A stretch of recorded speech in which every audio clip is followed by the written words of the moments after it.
Las voces de este episodio tratan temáticas exclusivas para adultos. Algunos contenidos pueden resultar delicados para público sensible. Recomendamos discreción. Bien, otra pregunta que te quiero hacer. ¿Existe la idea de que solo las personas que tienen un trastorno diagnosticado son las personas que deberían acudir a psicoterapia? ¿Esto es cierto o cualquier persona podría beneficiarse de un proceso terapéutico?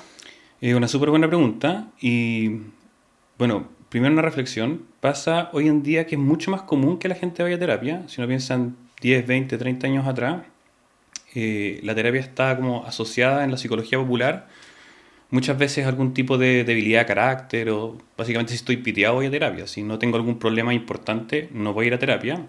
Y se interpretaba de que la persona que iba a terapia entonces tenía algún problema importante, entonces no era muy bien visto. Eso ha cambiado mucho últimamente está súper bien porque eso implica que muchas más personas pueden beneficiarse de un procedimiento que está demostrado que es beneficioso para la salud mental. Entonces, en relación a eso, lo primero que me gustaría decir es que la definición que dije anteriormente yo plantearía una distinción personal respecto de ella, que es que está basada en la presencia de una queja, algún malestar. Yo creo que la psicoterapia no necesariamente se tiene que reducir a que haya la presencia de algún malestar, algún sufrimiento, algún dolor, algún problema para poder iniciarse, sino que puede ser simplemente un ejercicio de exploración personal, de crecimiento.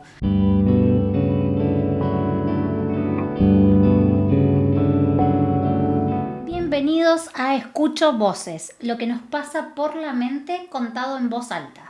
Hoy nos acompaña Marco Bremer, él es psicólogo y es investigador, nos va a ayudar a entender el estado del arte en psicología y despejar las dudas más comunes sobre la efectividad y los fundamentos de la terapia. Pero antes de comenzar y de darle la bienvenida, vamos a presentar a los auspiciadores que hacen posible este podcast. Imagina llegar a tu consulta y tener todo listo. Horarios confirmados, historial del paciente a un clic y notificaciones enviadas. Eso es Encuadrado, la plataforma todo en uno para profesionales de la salud que quieren orden sin complicaciones. Más de 5.000 colegas ya trabajan así. ¿Te sumás? Visita encuadrado.com. Tu consulta nivel pro. El primer paso cuenta. Grupo Intus, un centro de atención psicológica presente en Chile y Argentina, con un equipo integral, psicólogos, psiquiatras y especialistas en todo tipo de necesidades. Además, contamos con una unidad infanto-juvenil y de adicciones. Te escuchamos primero. Ofrecemos una entrevista gratuita para entenderte y conectarte con el profesional que cumpla tus requerimientos y mejor se adapte a vos. Nos tomamos en serio tu bienestar. Búscanos en redes como @grupo_intus y www.grupointus.com. Ahora sí, hola Marco, bienvenido, muchas gracias por estar hoy con nosotros. Hola Celeste, muchas gracias, muy agradecido de estar acá. Bueno, ¿querés presentarte brevemente? Bueno, sí, soy Marco Bremer, psicólogo, me dedico a la psicología clínica, también a la psicología educacional, trabajo en mi consulta particular como psicólogo clínico y también en una consultora. Bueno, muchas gracias por acompañarnos hoy. Vamos a hacerte muchas preguntas sobre el estado del arte en psicología hoy, ¿sí? Así que vamos a comenzar. Marco, primero quería preguntarte por el proceso de iniciar una psicoterapia. Muchas personas consideran iniciar, pero no siempre tienen muy claro qué es realmente la psicoterapia. ¿Cómo la definirías vos y cuál crees que es su propósito central? Sí, bueno, esa es una pregunta que no es tan fácil de responder porque seguramente la gente que nos está escuchando, ha escuchado que hay muchos tipos distintos de terapia, muchas corrientes, estilos, etc. Entonces eso hace difícil encontrar una definición que acomode a todo el mundo. Sin embargo, yo creo que una definición suficientemente amplia es la que proponen unos investigadores en psicoterapia que se llaman Bruce Wampold y Zach Immel, y ellos plantean que la psicoterapia es fundamentalmente un tratamiento primordialmente interpersonal que tiene las siguientes características. Lo primero es que es un tratamiento que está basado en principios psicológicos. Y voy a explicar a qué se refiere eso. Lo otro es que involucra un terapeuta, un profesional entrenado y una persona que busca ayuda, en particular con alguna molestia, con algún malestar específico. Este tratamiento es considerado por el terapeuta como remedial para el problema o queja que tiene el consultante y que este tratamiento se adapta al consultante en particular. No es algo genérico para todos, sino que se adapta a sus circunstancias. Y respecto a lo que mencionaba antes, de que está basado en principios psicológicos, es que estos principios pueden aplicar también a otro tipo de prácticas que no serían consideradas psicoterapia, pero que podrían también generar algún tipo de beneficio para las personas en términos de su salud mental, como por ejemplo, no sé, el chamanismo, las flores de Bach, algún tipo de terapia o ritual New Age, incluso el exorcismo. Como todas esas prácticas pueden tener un beneficio en términos de la salud mental de las personas involucradas, pero no serían consideradas psicoterapias porque no están basadas en principios psicológicos. Claro, bien, bien. ¿Y esos principios psicológicos, cómo los podrías definir? ¿Cuáles son?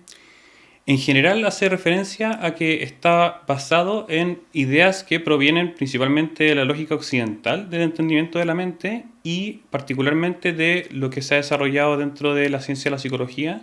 Entonces son en general esos principios los que están aplicando ahí en esta definición de psicoterapia. Bien. Bien, otra pregunta que te quiero hacer. ¿Existe la idea de que solo las personas que tienen un trastorno diagnosticado son las personas que deberían acudir a psicoterapia? ¿Esto es cierto o cualquier persona podría beneficiarse de un proceso terapéutico? Una súper buena pregunta y bueno, primero una reflexión. Pasa hoy en día que es mucho más común que la gente vaya a terapia. Si uno piensa en 10, 20, 30 años atrás, la terapia está como asociada en la psicología popular muchas veces a algún tipo de debilidad de carácter o básicamente si estoy piteado voy a terapia. Si no tengo algún problema importante no voy a ir a terapia. Y se interpretaba de que la persona que iba a terapia entonces tenía algún problema importante. Entonces no era muy bien visto. Eso ha cambiado mucho últimamente. Está súper bien porque eso implica que muchas más personas pueden beneficiarse de un procedimiento que está demostrado que es beneficioso para la salud mental. Entonces, en relación a eso, lo primero que me gustaría decir es que la definición que dije anteriormente, yo plantearía una distinción personal respecto de ella, que es que está basada en la presencia de una queja, algún malestar. Yo creo que la psicoterapia no necesariamente se tiene que reducir a que haya la presencia de algún malestar, algún sufrimiento, algún dolor, algún problema para poder iniciarse, sino que puede ser simplemente un ejercicio de exploración personal, de crecimiento. Y en ese contexto es justamente lo que me pasó a mí. Para comentar mi propia experiencia personal, yo en la universidad estaba muy interesado en el psicoanálisis. Me parecía que era una teoría súper potente para poder explicar el malestar psíquico, por qué las personas enferman, por qué las personas pueden sanar en términos de salud mental. Y eso me llevó a interesarme por iniciar un proceso psicológico, un psicoanálisis. Y no era que yo en ese momento tenía algún tipo de problema en particular que yo quisiera analizar o resolver. Inicié un proceso de terapia y al poco andar, como independientemente de que yo no tenía alguna queja explícita, fueron apareciendo temas personales que se fueron abordando ahí y que fueron, al final de cuentas, estuve 7 años en terapia. Mucho de ese periodo estuve 2 sesiones por semana y lo que resultó de esto es que abordamos una serie de temas que no eran explícitos para mí, no eran urgentes de abordar, pero que sí me empecé a dar cuenta de cómo había muchas cosas que propias de mi funcionamiento, mi forma de entender las situaciones a las que me enfrentaba, que eran problemáticas y que me hacían sufrir, y que entonces este proceso sirvió de alguna manera para prevenir, para abordarlos y también para prevenir problemas de esa naturaleza que me podría enfrentar en situaciones futuras. Entonces, en ese sentido yo considero que no es necesario que haya algún tipo de sufrimiento, malestar, algún problema explícito para iniciar un proceso de terapia. Es algo que puede beneficiar no solamente sanando, sino que también previniendo. Qué bueno que lo puedas comentar incluso desde tu experiencia personal. Ahora, ¿qué entendemos por malestar psíquico? ¿Cómo podemos pensarlo? ¿Es correcto considerarlo como una enfermedad o hay algunos otros modelos para poder comprenderlo? Esa también es una súper buena pregunta y para poder responderla lo que yo plantearía hacer es un pequeño desvío por el problema mente-cuerpo.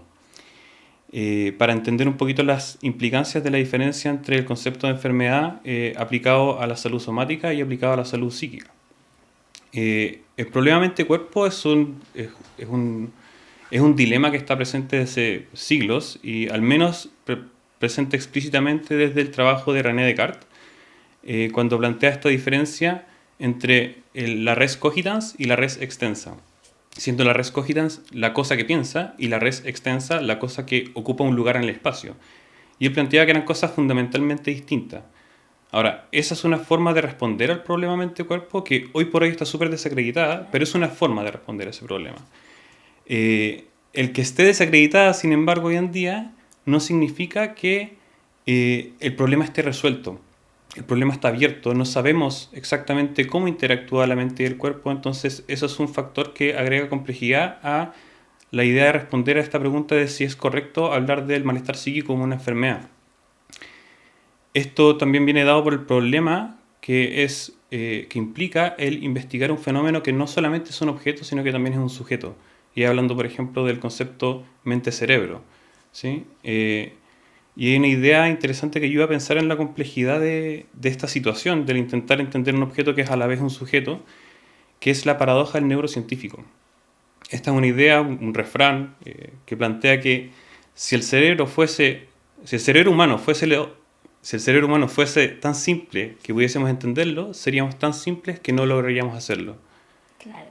Y aquí también un ejemplo para hacerlo más concreto, que hoy en día, gracias al avance de la ciencia, tenemos perfectamente mapeado todo el sistema nervioso de un gusano que se investiga harto en ciencias, que es el C. elegans.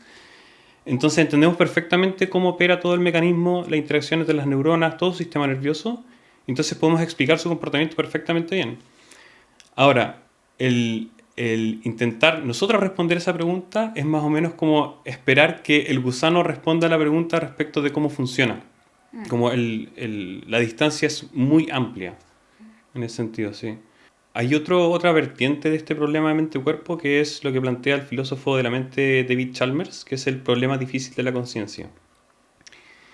Y lo que plantea este problema, o lo que busca hacernos resolver, es el misterio del por qué existe tal cosa como la experiencia consciente. Básicamente, por qué tenemos una película corriendo y por qué no simplemente somos autómatas. Y aquí hay que diferenciarlo del problema simple de la conciencia, que es básicamente nosotros podemos entender perfectamente cómo funciona una neurona, cómo funciona el cerebro, podemos entender incluso cómo es que un sistema nervioso llega a procesar información, por ejemplo, fotones que llegan a la retina envía impulsos nerviosos que pasan por el quiasma óptico, después a la corteza visual primaria, y de la corteza visual primaria se va complejizando cada vez más el estímulo, de tal manera que llegamos a un punto de que, en este caso, la persona puede, a partir de un estímulo, saber dónde tiene que apretar el botón en la pantalla, por ejemplo. Eso no es el misterio, ese es el problema fácil de la conciencia. El problema difícil de la conciencia es poder explicar por qué y cómo a eso se le agrega una experiencia consciente. El sentir, por ejemplo, el calor, el poder ser capaz de experimentar el color azul, todas esas cosas, eso es lo que está involucrado en el problema difícil de la conciencia, que hoy por hoy no tiene ninguna solución que genere acuerdo en la comunidad científica, sino que más bien hay personas que creen que es un problema que nunca se va a poder resolver mediante la ciencia, que es un problema que está más allá de su alcance, y otras personas que creen que sí, que es algo que estamos en camino a resolver, pero básicamente es una complejidad adicional que muestra por qué es tan difícil entender la diferencia entre el cuerpo y la mente, y por lo tanto también por qué es tan difícil dar una respuesta al si es que un sufrimiento psíquico puede considerarse una enfermedad propiamente tal. Pero volviendo al punto, el malestar psíquico necesariamente tiene que involucrar un qualia, una presencia en la experiencia subjetiva. Es decir, yo tengo que sentir algo, tengo que ser capaz de percibirlo. Ansiedad, depresión, etcétera, como este tipo de síntomas, yo tengo que ser capaz de percibirlo para declarar que hay algún sufrimiento psíquico. Y eso no necesariamente sea en el caso de la salud somática, porque yo, por ejemplo, puedo tener, no sé, prediabetes y ni me entero que lo tengo, o, no sé, pues un proceso, un cancerígeno en desarrollo y tampoco no entra en mi conciencia, no soy consciente de ello. Entonces, el primer punto es que a diferencia de la medicina somática, en el caso de la salud mental tiene que existir una conciencia de algún tipo de incomodidad, de sufrimiento, de dolor. Y ahí, respecto de la pregunta, si es que esto nos lleva necesariamente a pensar de que ese sufrimiento es una enfermedad, eso es un tema de definiciones, y ahí lo primero que se me ocurre que puede ser útil es pensar en la definición de la OMS sobre salud, que plantea que salud no es simplemente ausencia de enfermedad, sino que es un estado de bienestar físico, psicológico, social. Y entonces con eso uno puede pensar de que efectivamente si hay un malestar psíquico, entonces la persona no está sana.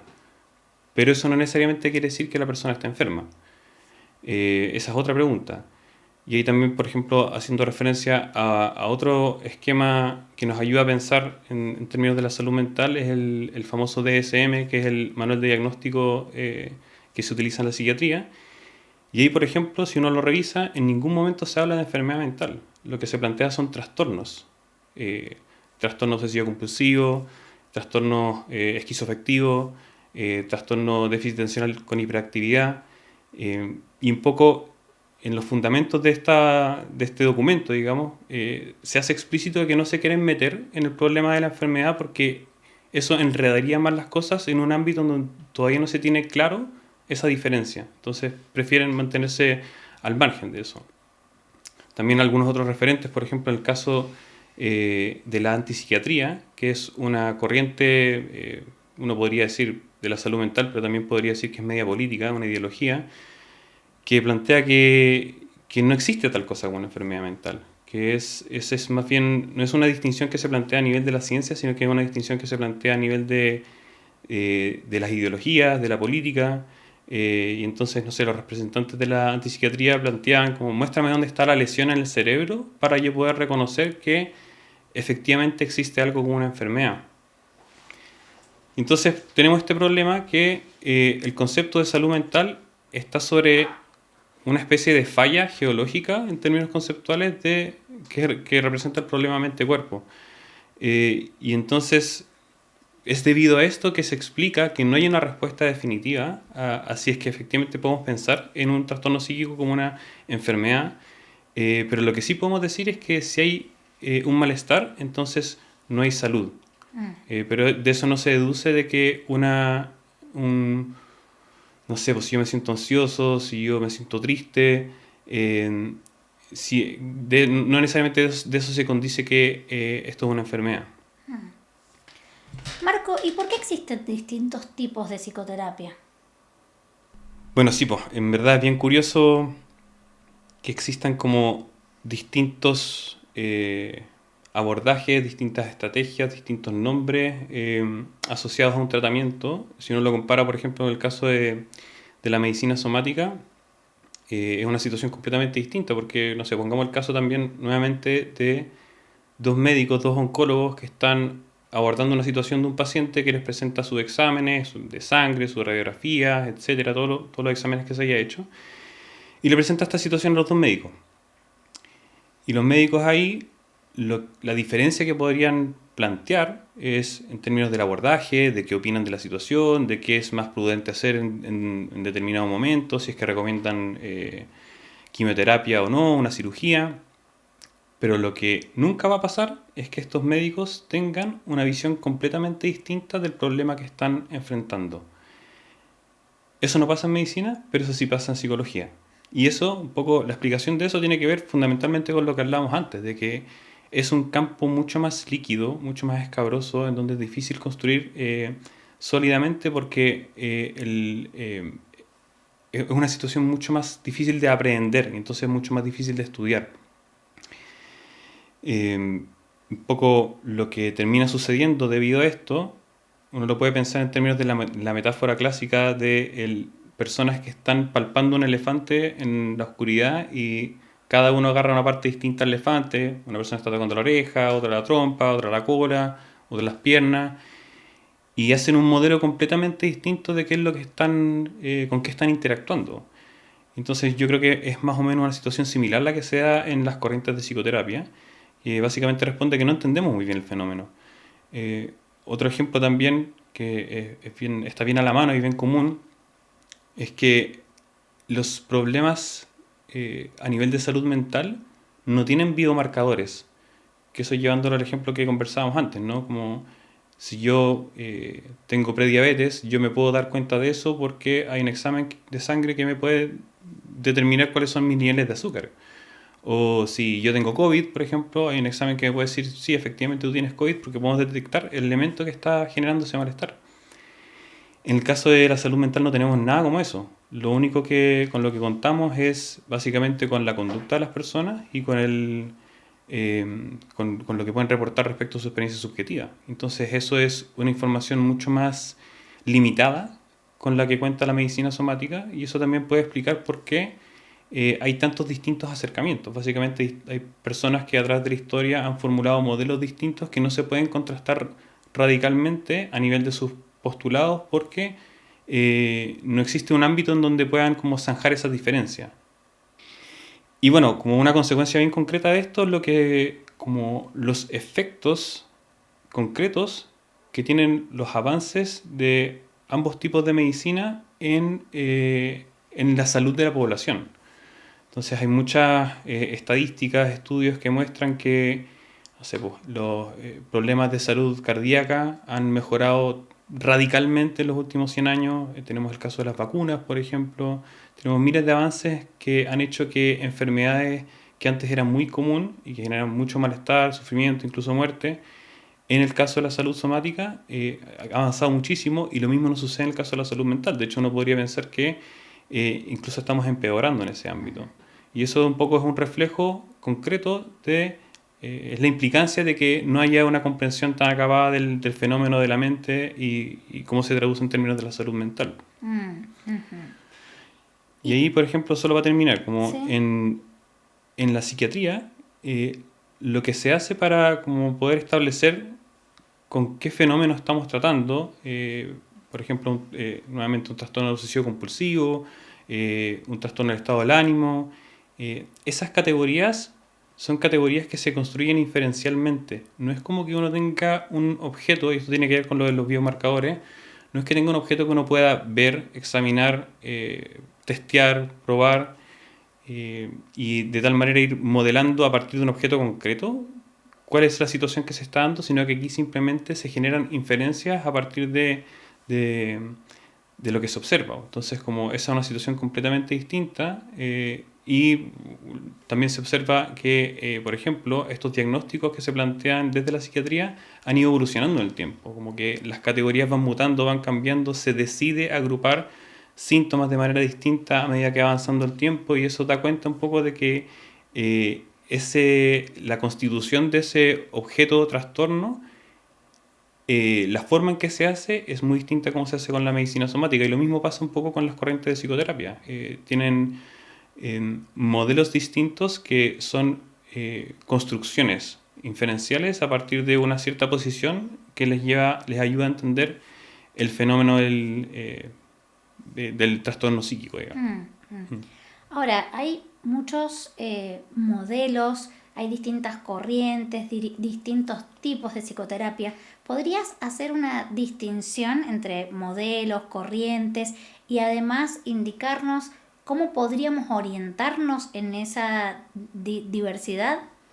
Sí, pues, efectivamente es una ensalada esta cuestión. Entonces, a mí lo que me sirve primero es pensar la distinción entre corrientes de psicoterapia y tipos o marcas de psicoterapia, ¿ya?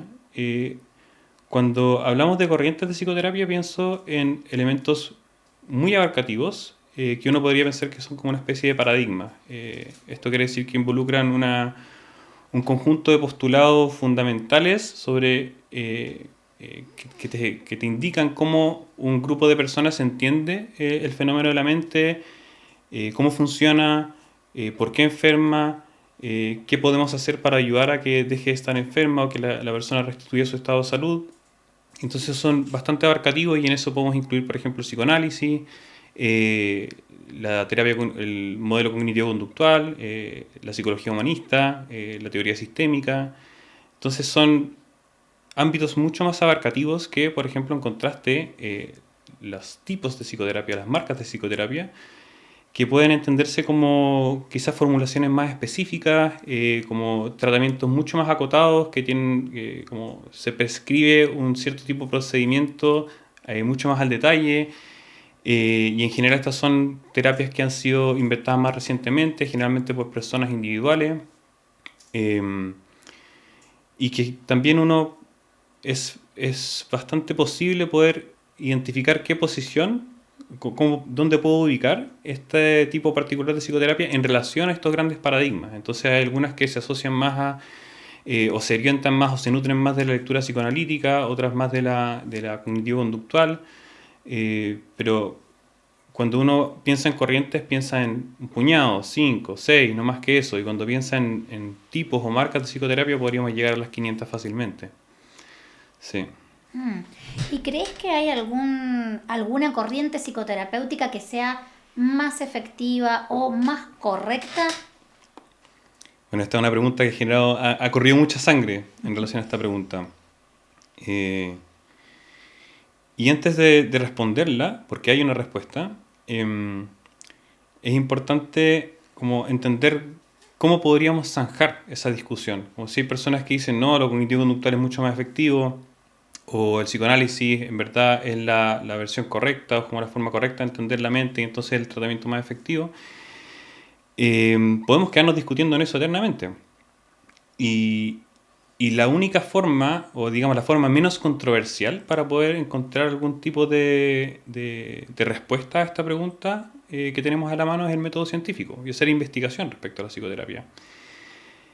Sin embargo, el problema es que las corrientes de psicoterapia comienzan desde a principios del siglo pasado con Freud, después el conductismo, ¿cierto? Después a mediados del siglo la teoría humanista existencial, la teoría sistémica, etc. Y la metodología de investigación ha ido desarrollándose y puliéndose en el tiempo de tal manera que a principios del siglo pasado no estaba en condiciones de dar respuestas claras, contundentes a esta pregunta, pero a medida que fue avanzando sí se pudieron generar métodos que permitiesen hacer una comparación relativamente razonable entre los distintos métodos. Entonces hasta que pudiésemos hacer eso, antes de poder generar este contraste más riguroso, digamos, las corrientes de psicoterapia operaban más bien como ideologías políticas en ese sentido. Como que yo creo que lo mío es mejor y me siento superior a tu enfoque y puedo dar argumentos de eso, pero tú también puedes dar perfectamente argumentos de lo contrario. Entonces, como ahí nos quedamos, no tenemos ninguna parámetro común con el cual evaluar nuestras declaraciones. Y hay un hito súper importante que cambia un poco la conversación en relación a este tema, es la realización del primer metaanálisis de las psicoterapias, que se realiza en el año 77 por dos investigadores, Smith y Glass. Y lo que hicieron ahí, que es básicamente de lo que se trata un metaanálisis, es que agarraron todos los estudios que estaban disponibles hasta ese momento y hicieron como...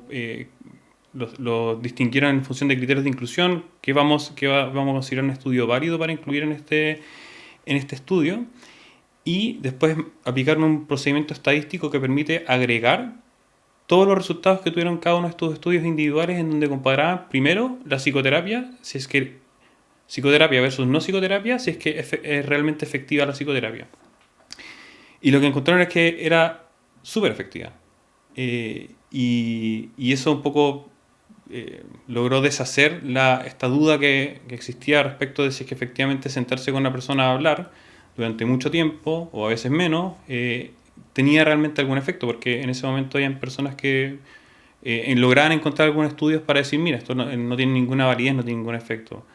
Lo que sabemos, o sea, un poco lo que planteó este hito es que la psicoterapia sí es efectiva, pero un poco para entender la diferencia que la terapia sí es efectiva y que no hay diferencias significativas entre los distintos enfoques terapéuticos.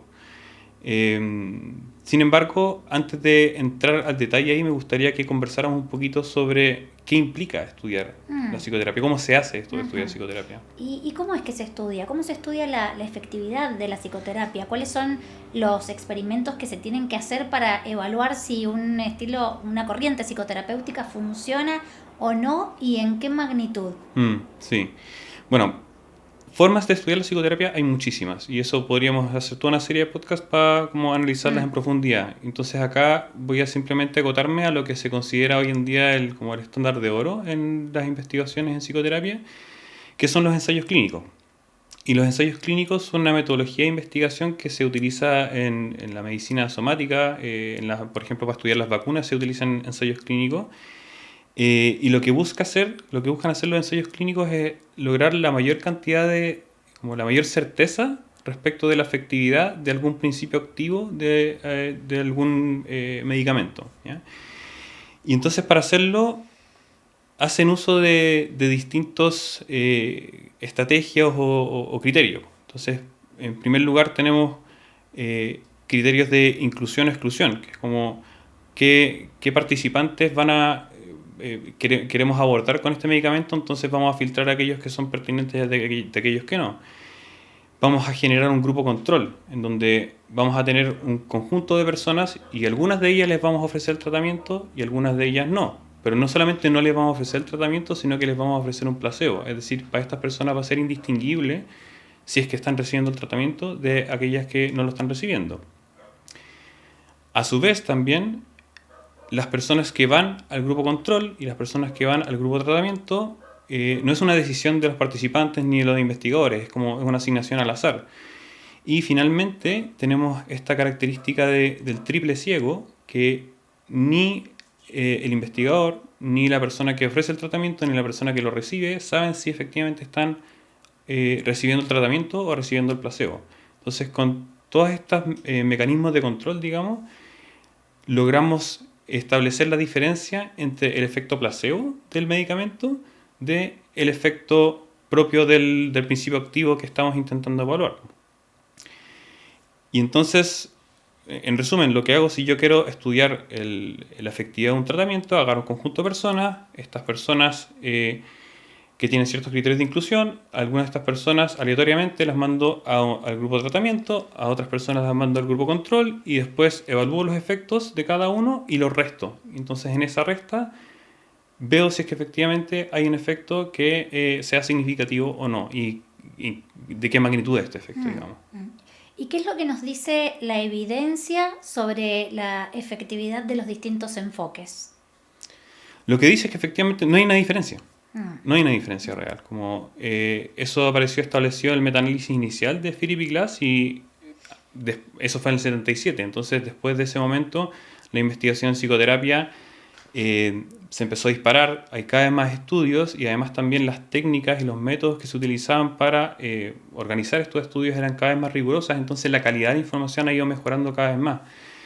Y lo que nos hemos ido encontrando es que esa conclusión inicial del 77 se sigue manteniendo. La psicoterapia es efectiva de manera contundente, es decir, el efecto es importante, pero que no hay una gran diferencia entre los distintos modelos o corrientes en términos de los efectos que genera.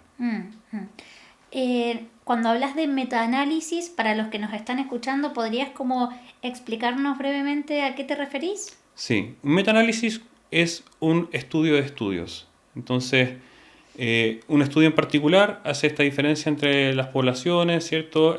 Aplico el tratamiento, resto y veo el delta que hay entre los dos y ahí evalúo la efectividad de un tratamiento. Y un metaanálisis lo que hace es agregar varios estudios para poder aumentar la potencia estadística de las conclusiones que yo saco. Entonces, por ejemplo, si yo en un estudio estoy trabajando con una muestra de 50 personas, 100 personas, porque hay limitaciones concretas que tienen que ver con el financiamiento del estudio, ¿cierto? No es tan sencillo hacer estudios en este sentido. Lo que hace un metaanálisis es que me permite agregar todas esas poblaciones, todas esas experiencias para poder generar conclusiones más robustas. ¿Y hay críticas en torno a cómo se investiga la efectividad de la psicoterapia? Sí, nos faltaba más, sí. ¿Cuáles son las principales objeciones a esos estudios científicos en esta área? Sí, el principal mecanismo, el más reconocido para evaluar la efectividad de la psicoterapia está modelada en base a los estudios clínicos. Y los estudios clínicos funcionan súper bien cuando estamos hablando de una vacuna, cuando estamos hablando de una pastilla, y no funcionan tan bien cuando estamos hablando de tratamientos como digamos, por ejemplo, como la psicoterapia, que son tratamientos entre personas. ¿Y esto por qué? Porque, por ejemplo, si yo quiero probar la efectividad de un compuesto activo, yo le entrego una pastilla a una persona que tiene el compuesto activo y una pastilla que es idéntica y tiene un placebo. De hecho, de entrada uso una pastilla. Y una pastilla yo te entrego la misma a ti, le entrego la misma a la persona que viene después, y la persona que viene después es el mismo estímulo, por así decirlo. Imagínate lo difícil que es hacer eso en psicoterapia. Y básicamente lo que haces para poder hacerlo, lo que haces es manualizar el proceso de terapia. Entonces, yo soy un investigador y tengo un conjunto de terapeutas que van a trabajar conmigo en este estudio y yo documento cuál va a ser el procedimiento. Y ese procedimiento está documentado en función de la teoría, el modelo que yo quiero probar, ¿cierto? Entonces, prescribo a las personas que van a estar trabajando, los terapeutas que van a estar trabajando en este estudio, que se comporten de cierta manera con las personas que van a estar trabajando. Y eso a veces involucra deformaciones del proceso de terapia que nunca se dan en el contexto real de un encuentro de la situación clínica, pero que para poder ajustarnos a la variedad de los ensayos clínicos tenemos que hacerlo. Entonces, para poder controlar la diferencia que puede, por ejemplo, yo podría hacer naturalmente trabajando con una persona versus la que tú podrías hacer trabajando con otra persona, podríamos hacer como un tratamiento bastante distinto, a pesar de que estemos orientados bajo la misma corriente. Lo que se hace es manualizar, y al manualizar tú cuartas el fenómeno tal como se da en el contexto natural. Entonces, como que ahí, por ejemplo, ¿estarías estudiando realmente la terapia tal como se da? Las personas que son críticas respecto a esta forma de estudiar lo dicen que no, que eso no sucede. Entonces tú no estás estudiando realmente terapia, estás estudiando otra cosa. Y eso en lo que refiere al caso de la manualización, porque también hay otras críticas que se pueden hacer, que por ejemplo, la gran mayoría de los ensayos clínicos en psicoterapia duran 8 sesiones, máximo 16. Pueden haber algunos que se escapan, pero eso es como el conjunto, la mayoría, digamos.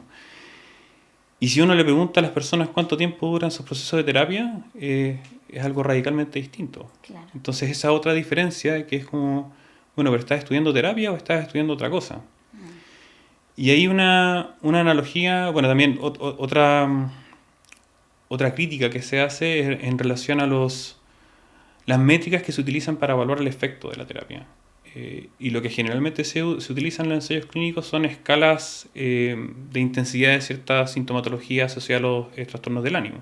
Por ejemplo, escalas en relación a la depresión. Y lo que hacen ahí es preguntarle a la persona qué tan deprimido te sientes antes de iniciar el estudio y qué tan deprimido te sientes después de terminar el estudio y quizás algún tiempo de seguimiento más adelante. Pero las personas no van a terapia solamente para reducir la intensidad de sus síntomas.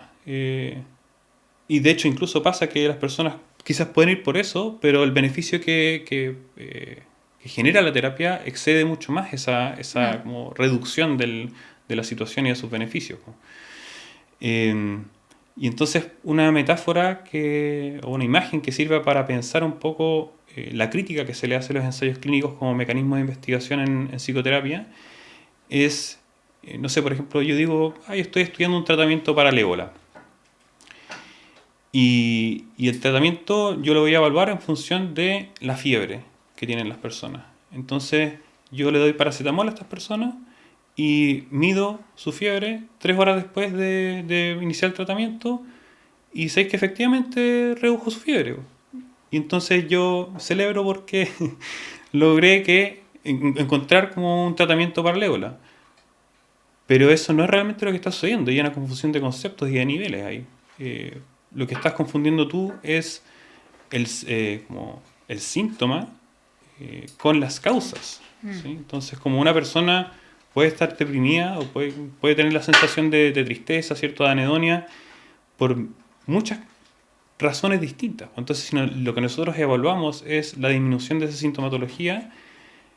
Puede ser muy parecido a este ejemplo que te digo que estamos celebrando porque descubrí la cura para el ébola con paracetamol, porque los parámetros que se utilizan para evaluar la efectividad del tratamiento no son tan precisos, no son realmente lo que uno busca de la psicoterapia en un contexto normal, que es cambiar patrones de comportamiento, de pensamiento, cambiar la personalidad de las personas incluso en algunos contextos.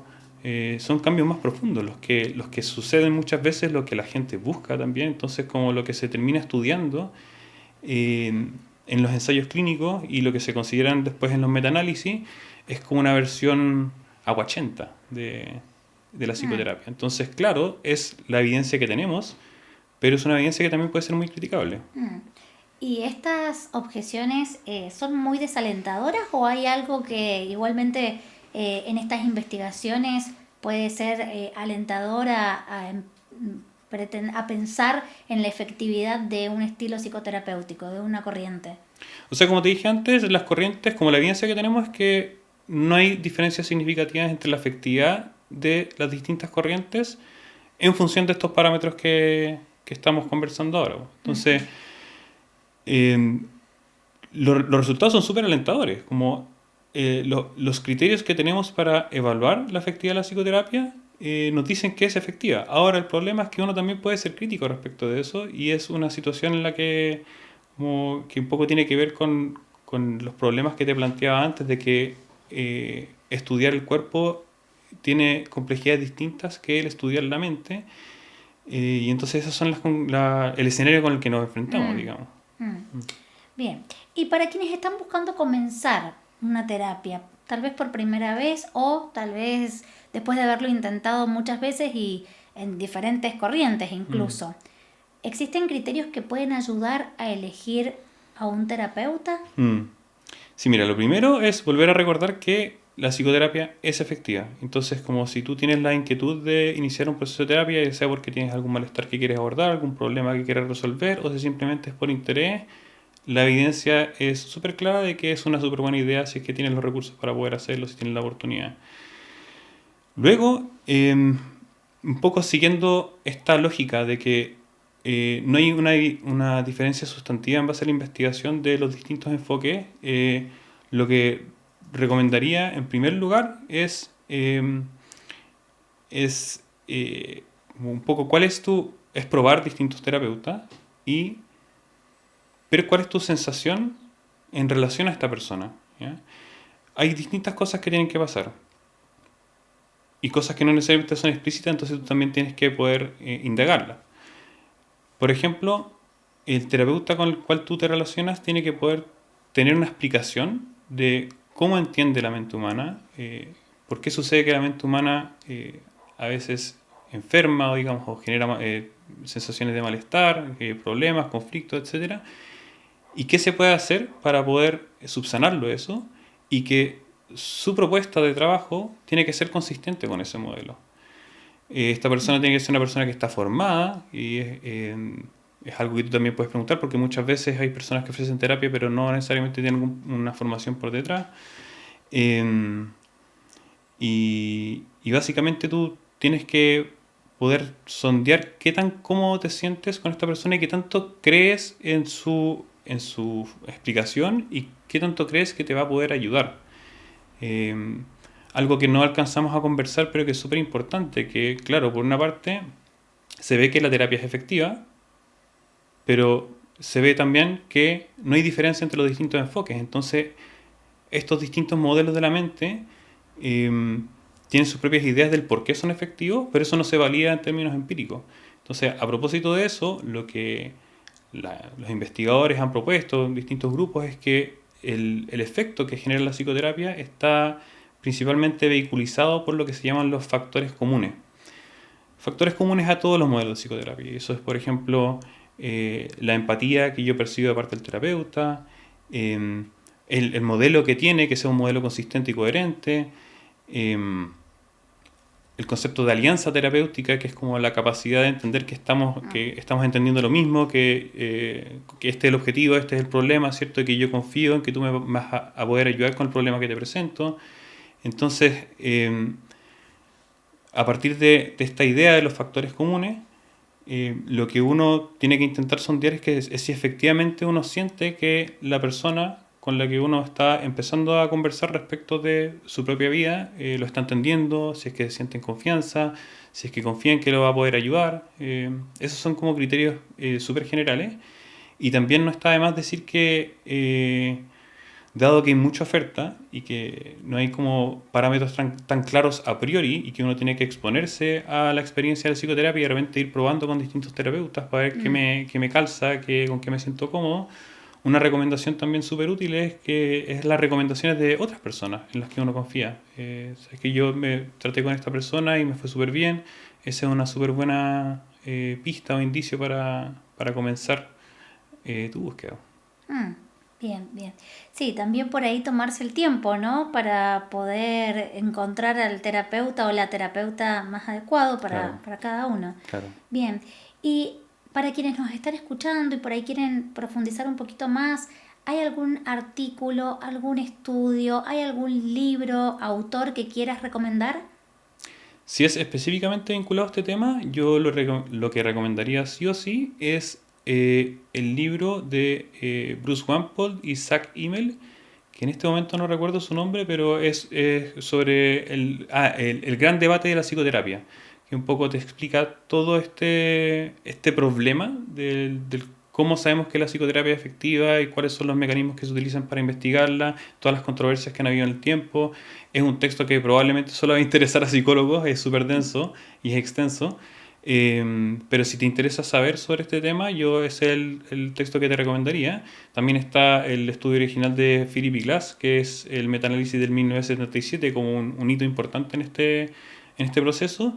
Y también hay un paper de un psicoanalista gringo, que es un investigador también en psicoterapia, que es súper interesante porque plantea todas estas críticas que yo estaba compartiendo contigo ahora, que es... que claro, hay un trabajo serio que se hace en investigación en psicoterapia, pero también uno puede ser crítico respecto de él.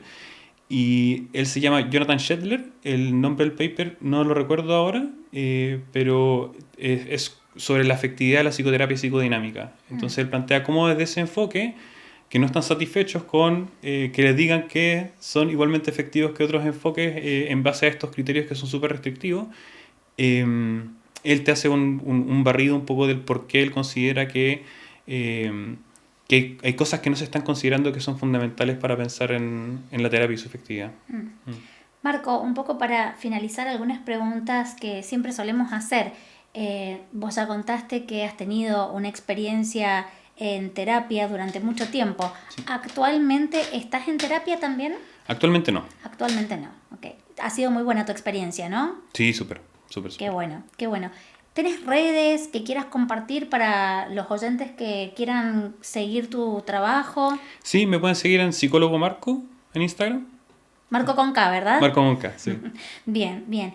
¿Utilizás Encuadrado? Sí, uso Encuadrado, sí. Ahí se pueden también agendar hora las personas que quieran tomar. Claro que sí. Bien, sí. Bien. ¿Y cómo ha sido tu experiencia usando la plataforma? Con Encuadrado, increíble, muy buena. ¿No? Sí, sí. O sea, antes de usar Encuadrado tenía que hacer 7 cosas en paralelo y que requería mucho tiempo. Entonces, no sé, como el agendamiento de los pacientes en Google Calendar y andar recordando y que no me has pagado y la emisión de boletas, por ejemplo, que también es todo un tema. Entonces, ese trabajo extra y molesto que tenemos los psicólogos. Sí. Bien, bueno, muy bien. Y a nuestros oyentes, recordarles también que Grupo Intus es un equipo que tiene presencia en Argentina, tiene presencia en Chile, cuenta con psicólogos, psicólogas y psiquiatras que están muy capacitados, muy formados, y lo que tienen muy interesante es que hay una primera entrevista gratuita, luego el equipo se toma un tiempo de pausa para reflexionar acerca de cuál sería el terapeuta, incluso también la corriente que esa persona que consulta podría beneficiarse más. Así que también agradecemos a Grupo Intus que hace posible este podcast, y Marco, agradecerte mucho por explicar temas que son muy contundentes y que por ahí son un poquito más técnicos, pero que seguramente tenemos en nuestros oyentes muchos psicólogas y psicólogos que se interesan y quieren oír estas palabras que hoy día nos has podido comunicar. Así que muchísimas gracias. Súper, muchas gracias a usted también.